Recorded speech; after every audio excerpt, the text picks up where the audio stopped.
magnificent town hall like this one here at Bolton is a grand example of Victorian civic pride. The success and prosperity that the Industrial Revolution brought to towns like this left us with some magnificent buildings.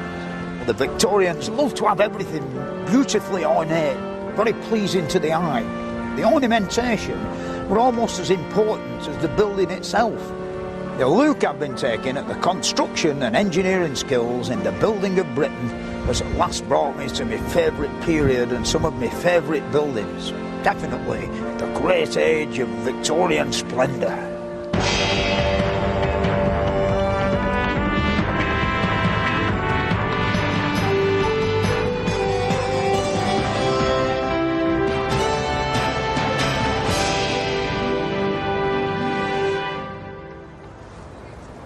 I first became interested in buildings when I was about 15 years old, and of course I lived here in this small terraced house, and my mother and father wanted me to be an undertaker. Now, I didn't fancy that, you know, so I got on my bicycle and I pedalled off to the Youth Employment Bureau, where they fixed me up with a job as a joiner.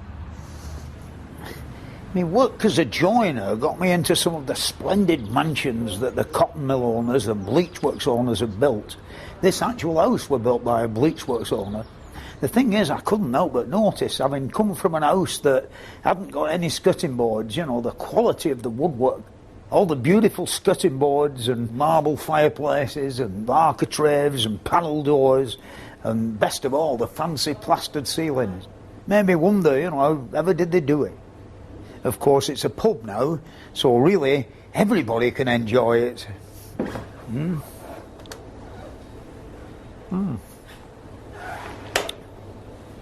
The Victorians went to great lengths to make things pleasing to the eye, whether it were a great civil engineering project or something as small as a window catch. The great detail, you know, much more ornate than what we do these days. On their buildings they did all this ornamentation on a really grand scale, something I was able to see at close quarters. About 30 years ago, when I was in my prime, I got the job of repairing the lantern on top of this town hall behind me. Then I thought, you know, I've reached the pinnacle of my career.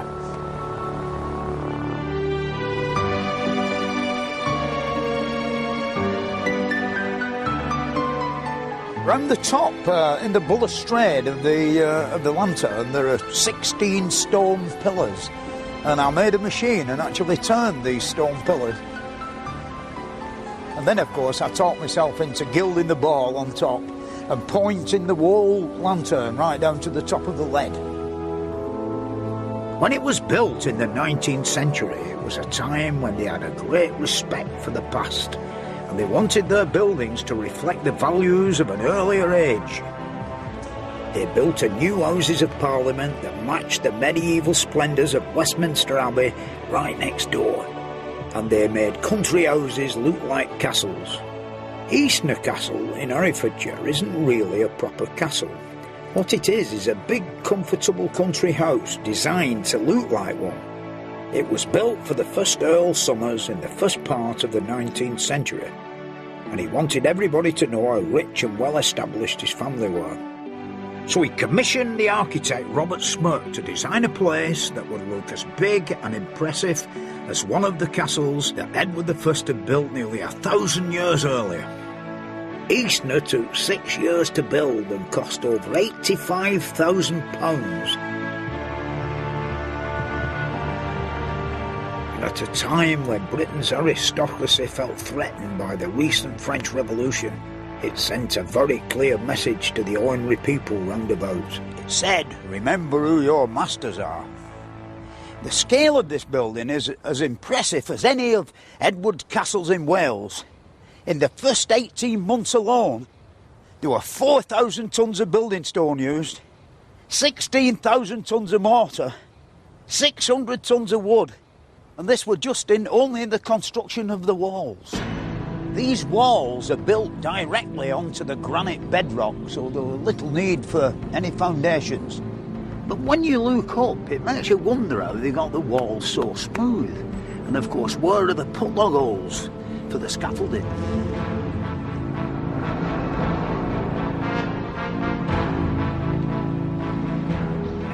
they make the archways so big?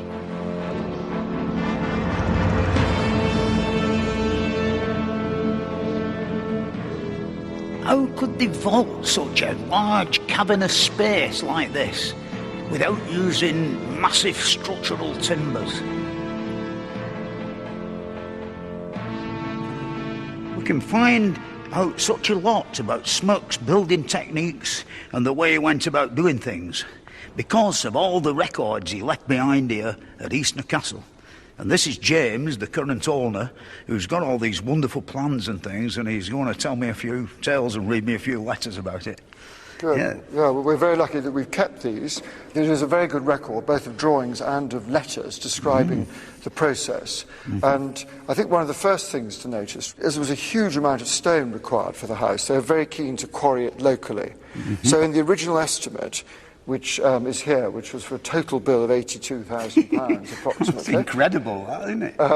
They said, we don't expect to take the stone more than 5 miles. But in fact, when they looked locally, the stone was mostly granite round here, but actually they had to look elsewhere. There's a letter here saying, I'm sorry to say we must abandon all hope of procuring building stone from the ground westward of the house. Yeah. So then they went to look a bit further. And that's how he came down to the Forest of Dean, and the house is built of Forest of Dean sandstone. Very obvious, Mr. Smirke kept very tight controls over the finances and his accounting system. The one we've already seen is this costing for the whole building of £82,000. And the interesting thing is at the end it had cost £85,000, so it was only £3,000 over budget. Yeah. But this account is interesting because it shows how he was drawing on craftsmen from around the country. And there's obviously some London. very busy ones in London, from Smith Street. One from Carlisle. And then finally, at the bottom of the list, he's put his own bill in for £1,641, 11 shillings and twopence. It's quite obvious he used a lot of, new techniques for that period. I think Smirke was prepared to use modern methods, or what were becoming modern methods then, and introduced cast iron into the house. I think there was a shortage of wood at the time that the castle was being built, so although a lot was cut here, they still needed more wood or support than material. What they could find. What they could find. So Smirke used big cast iron beams to support the structure and to enable us to have these large roof spans, which otherwise could only be managed with arches. So, Fred, this is the biggest cast iron beam we've got in the house, and you remember seeing a picture of it on the drawings downstairs. It's a cast iron bearer, and this was fitted in 1818, just as the castle was being topped out. And you can imagine in a much older building there would have been a massive stone vault to support the superstructure. We do at least know who the people were who actually reckoned they did the job, Mr. Penn and Mr. Worth, the joiners. Well, it's amazing there's only 2 of them. They must have been fantastic men. They'd be the ones who were literate, maybe. Right. There'd be a big army of labourers as well. Yes, exactly. Over here, you'll see there's something inscribed which describes one of the things that happened at the time that the beam was actually being fitted. In memory of this day's events, July 13th, 1818, John Worth, George Clark, George Botto, James Curry, all stoped a quarter for being too late by John Penn and J.G. Clerk of Works. So they missed out on a bit of money for turning up late. The reason for the great cast iron beam at Eastnor Castle is to actually hold up the front wall of the tower, you see, because this wall on this tower is situated roughly halfway along the Great Hall. So instead of building a great big arch like the Normans would have done, they've cast these 2 iron beams. They're held together by big bolts with big square-headed nuts. The whole roof's made of iron. There's no wood at all. The only wood involved is the actual ceiling, of the Great Hall. When you get up there inside the roof space, you find that they're all units. They're all like pieces, say, 8 feet long, with dovetails on the end and mortise holes and pinholes and holes for keys to be knocked through. So the rate of assembly will be very quick. And of course, there's no, you never get dry rot in it and woodworm and all that. It'll be there in 1,000 years if you keep going up and giving it a coat of tar every now and again.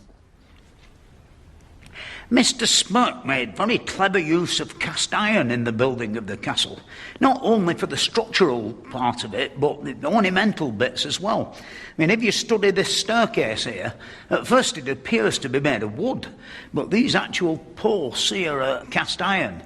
And of course, the way that they would do this is to make, first of all, a wooden pattern and bury that in the sand in a moulding box and then pour in the molten iron. The great beam that we looked at up in the rafters would be made in exactly the same way, but on a much mightier scale. It wasn't the only modern technique that Smirk used. You know, in the letter he mentions that he'd purchased an hydraulic engine.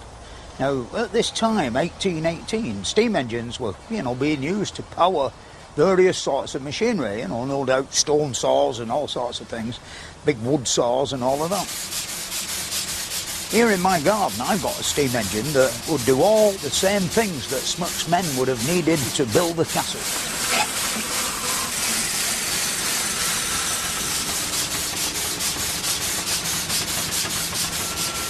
It meant that great amounts of stone could be cut and made nice and smooth in a fraction of the time it would have taken to do the job by hand. One man could now do what hundreds were needed for in the past, and they were able to more or less mass-produce beautiful detail and ornamentation. It's this that I like about the Victorian era. That's why I've got so much of this sort of stuff here in my house, I mean, this wonderful bit here came off the front of a shop somewhere, and you couldn't see it, of course, for the paint, the detail. So I boiled it up in caustic and all the paint come off, revealing all this lovely fancy work. And it's made of pots, actually, terracotta. And then, like the wonderful age of Victorian gas lighting, the trouble that they went to, there must have been lots of gas leaks from all the various joints and taps. Up there, we've got some more terracotta lion's heads off a pub. Even things like sports trophies, were beautifully made. I mean, my grandfather here, the guy with the funny shorts on, he were a runner at the turn of the century.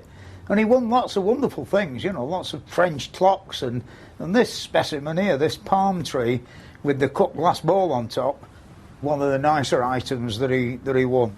And it's been handed down over the years in the family, and I've ended up with it.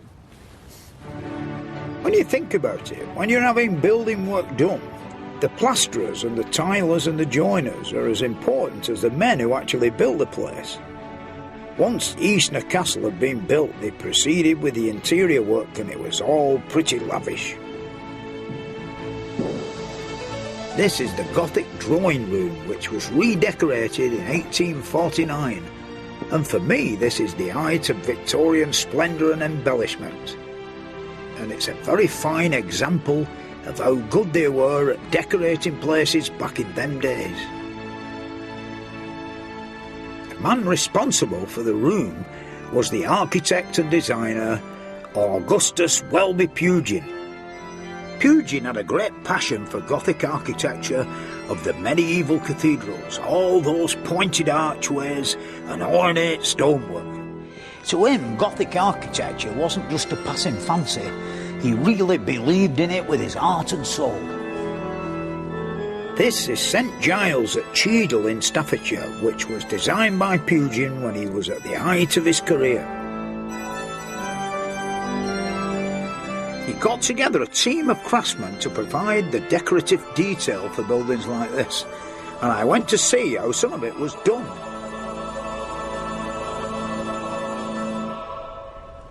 Pugin's beautiful tile designs were actually manufactured by Herbert Minton, and Chrissy is going to let me have a do at making one in exactly the same way as they did. Hi, Fred. Right. OK, this is one of the earliest forms of decorative tile manufacture. This is very much a Pugin design. So we start off with the buff colour, the light colours, and they're pressed into the plaster mould, and then the background clay is added. You want to have a go, Fred? Yeah, go on. There's the clay. Just use your thumb and push it into all the corners. Hang on, I've not got enough on. That's it. You're going to take your cake of clay. and just pat that on the surface and slap it down right in the middle there. Yeah. Boom. That's it. And then you need to beat the clay in, beat a row up the middle. That's consolidated the clay, and the next job is to wire the surplus off. So if you take your wire, stretch it out taut. It's quite hard stuff. It is, isn't it? So we can get rid of that. You can, yeah. That's it, that's enough. Pull it out. And that's the back stamp. There it is. Once it's dry, we can release it round the edges. Then we take a liquid version of the clay and pour it into the recesses that are left in the pattern. The final stage in the process is to scrape away the surplus on top of the tile. This is very time-consuming. So as Minton became more successful, they had to find ways of speeding up production, and they started to use tile presses, beginning to semi-automate the process.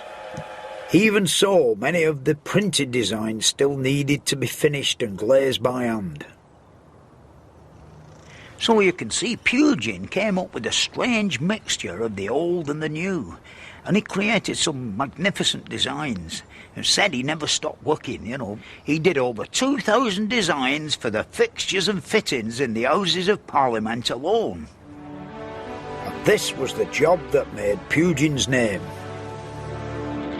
He got it as a result of the old Palace of Westminster burning down in 1834. The commission to rebuild it had actually gone to someone else.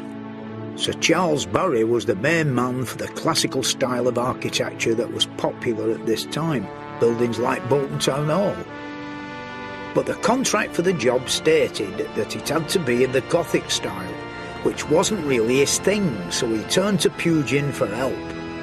It was quite acceptable for Pugin to marry a modern building with the ancient Gothic style, and that's exactly what he did with the Houses of Parliament. If you look at the two buildings behind me, one were built at the time of Henry VIII and the other were built in the 1830s. Can you spot the difference? No, you can't, and that's the point. Pugin wanted to build something that would match Westminster Abbey next door. So what he and Barry did was to blend what was left of the medieval palace with their design, and they came up with a splendid new palace that would be a fitting home for Britain's government.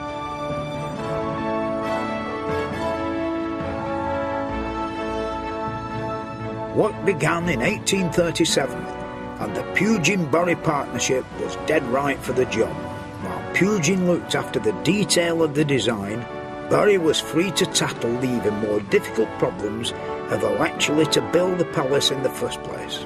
As you can see, it's a building site today, but in 1836 it would have looked pretty similar, but for one or two things. The fact that there would have been quite substantial scaffolding, I should imagine, not even fir poles, you know, big 8-inch square blocks of timber, and really grand platforms for working on. The other thing, like, there wouldn't have been any cement mixers, there would have been maybe a steam-driven mortar mill, and of course winches for cranage for lifting up the stones. The fence they erected to hide the work was made out of wood in those days, not wire mesh. But behind it, the workmen would have been doing very much like what they do today. Laying pavings, mixing mortar, flattening the surface with steamrollers, all that sort of thing. It would have been a hive of activity using all the most up-to-date machinery of the day. Even though it looks medieval, there's a lot of quite modern materials been used in its construction. You know, I mean, in medieval times, you know, everything were wrought iron, you know, it had to be banged with a big hammer in a fire. Here, there's the great use of cast iron everywhere. Like, all the roof is cast iron plates, and there's a lot of cast iron girders and beams inside. So this building, although it mimics the cathedrals of the Middle Ages, the site, you know, when it was being built, would look very similar to them cathedrals, apart from the modern age of the 1830s, like the steam engine. In order to get the foundations for the Houses of Parliament so close to the shoreline of the river, come up with an ingenious solution of, like, building a cofferdam. That means driving a great row of wooden piles into the bed of the river and making them safe, and then caulking up the seams, same as they did the decks of ships. And then, of course, they would pump the water out of the banking side where they were going to do the foundations for the wall of the Houses of Parliament. They, of course, would have had steam-driven pumps, but I'm siphoning it out, or most of it. That's it. Now, the builders now could proceed to put in the foundation. They put a slab of concrete in 10 feet thick in the bottom and then started with the masonry. And once the palace was built, it was left up to Pugin to decorate its interior.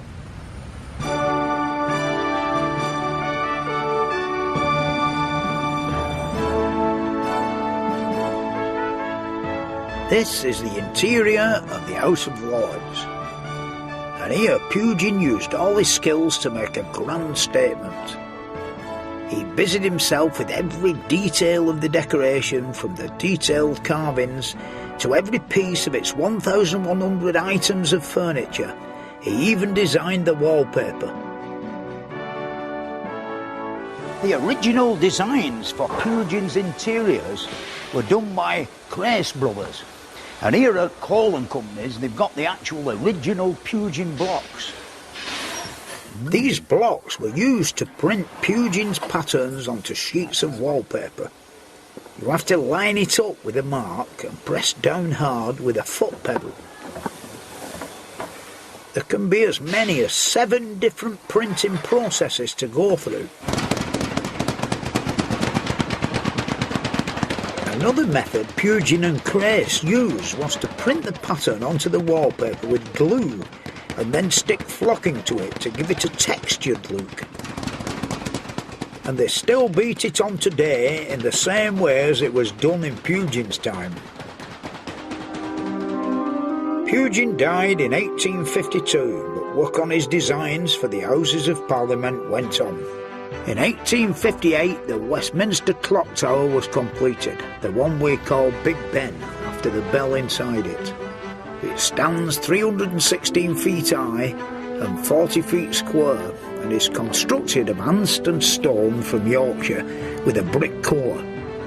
By 1860, all the work had been completed at a total cost of just under £2,200,000. Big Ben has 334 steps leading up to the belfry, and a further 59 to the lantern above.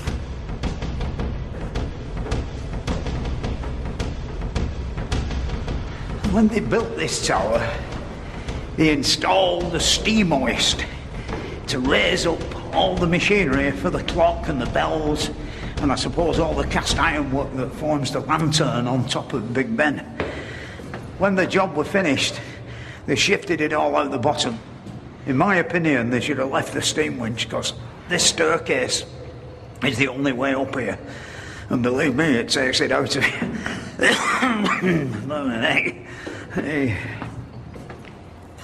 These are the original clockworks that have been here since 1859. It used to take 6 men 8 hours to wind up the clock with these handles at each end.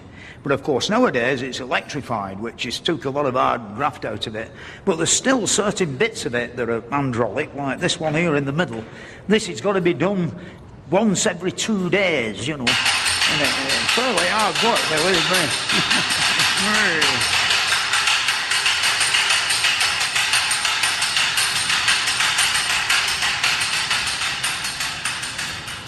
The design of the mechanism followed strict requirements from the Astronomer Royal, who wanted to ensure that no matter how hard the wind blows on the hands outside, the rate of timekeeping remained constant.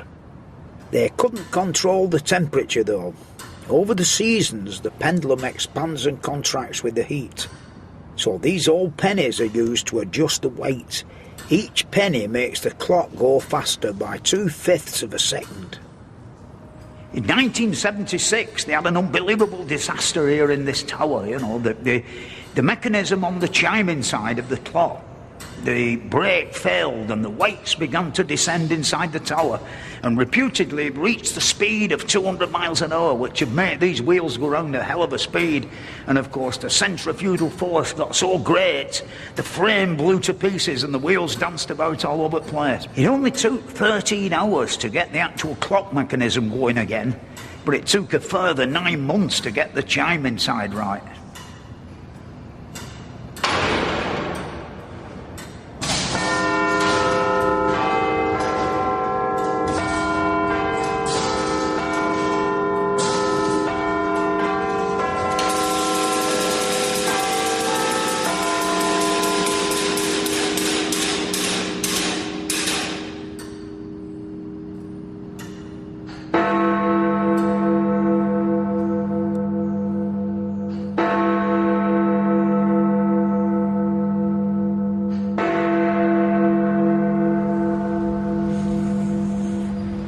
I don't know what they're going to say next week when I go to the hearing aid clinic. There are 4 quarter bells which chime the introduction to the great hour bell, Big Ben. But it isn't the original Big Ben. The original one was cast at Stockton-on-Tees, but it shattered under the weight of the hammer when it was first hit. So they had to melt it down at Whitechapel and recast a new one. 2 months after this particular bell was installed, 2 more cracks appeared. And of course here you can see where they chiselled in to find the true depth of the crack. There were no radiography then, you know. Then, to solve the problem, they moved the wall bell round a quarter of a turn and reduced the hammer by almost half its weight.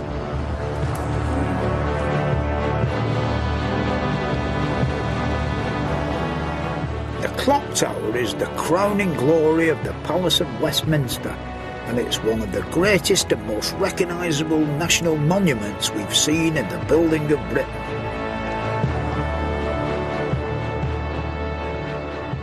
While we've been going about on our travels, we've met a lot of craftsmen of all sorts, you know, wallpaperers, plasterers, lead men, everything, you know, stonemasons. And it's so nice to know that there are still craftsmen and crafts-ladies about who can still do this type of work. The big enemy now really is time. Everything comes and is erected in a matter of months and not years like it used to be in the olden days. A stonemason working on a cathedral, he got out of bed in the morning and his only great worry would be the sharpness of his chisel and how good his hammer were and his dinner maybe. And he'd work away all day for possibly just for food and a gallon of bitter or a gallon of brown ale. If you want to do a beautiful building job, it takes time. They spent hundreds of years on some of these places, and what we see today is a wonderful example of Britain's creative genius over the centuries. From the solid stonework of the great medieval castles and cathedrals, through the growth of the country house between the 16th and 18th centuries, to the elaborate grandeur of Victorian Gothic. All of them are a credit to the people whose vision and craft and sheer hard work have made Britain what it is today.